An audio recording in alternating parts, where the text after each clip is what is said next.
నందమూరి కళ్యాణ్ రామ్ రీసెంట్గా Arjun son of Vyjayanthi మూవీతో ప్రేక్షకుల ముందుకు వచ్చాడు. దర్శకుడు ప్రదీప్ చిలుకలూరి డైరెక్ట్ చేసిన ఈ సినిమా యాక్షన్ డ్రామాగా తెరకెక్కించారు. లేడీ సూపర్ స్టార్ విజయశాంతి ఈ సినిమాలో కీలక పాత్రలో నటించారు. అయితే ఈ సినిమా ఊహించిన స్థాయిలో ప్రేక్షకులను ఆకట్టుకోలేకపోయింది.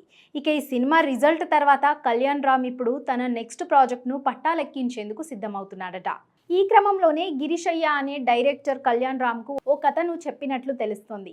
కల్ట్ మూవీ అయిన అర్జున్ రెడ్డి చిత్రాన్ని తమిళంలో ఆదిత్య వర్మ అనే పేరుతో రీమేక్ చేశాడు గిరీశయ్య. ఇక మెగా హీరో వైష్ణవ్ తేజ్ నటించిన రంగరంగ వైభవంగా సినిమాను కూడా ఆయనే డైరెక్ట్ చేశాడు. ఇప్పుడు కళ్యాణ్ రామ్ కోసం ఓ పవర్ఫుల్ యాక్షన్ డ్రామా కథను రెడీ చేశాడట. అయితే కళ్యాణ్ రామ్ ఈ డైరెక్టర్ని హోల్డ్లో పెట్టినట్లు తెలుస్తోంది. బింబిసారా 2 సినిమాను స్టార్ట్ చేయాలని కళ్యాణ్ రామ్ ఆలోచిస్తున్నాడట. కానీ ఆ సినిమాకు కావాల్సిన స్క్రిప్ట్ వర్క్ ఇంకా పూర్తి కాలేదని, అందుకే గిరీశయ్యతో కళ్యాణ్ రామ్ సినిమా చేసే అవకాశం ఉందని సినీ సర్కిల్స్లో టాక్ వినిపిస్తుంది.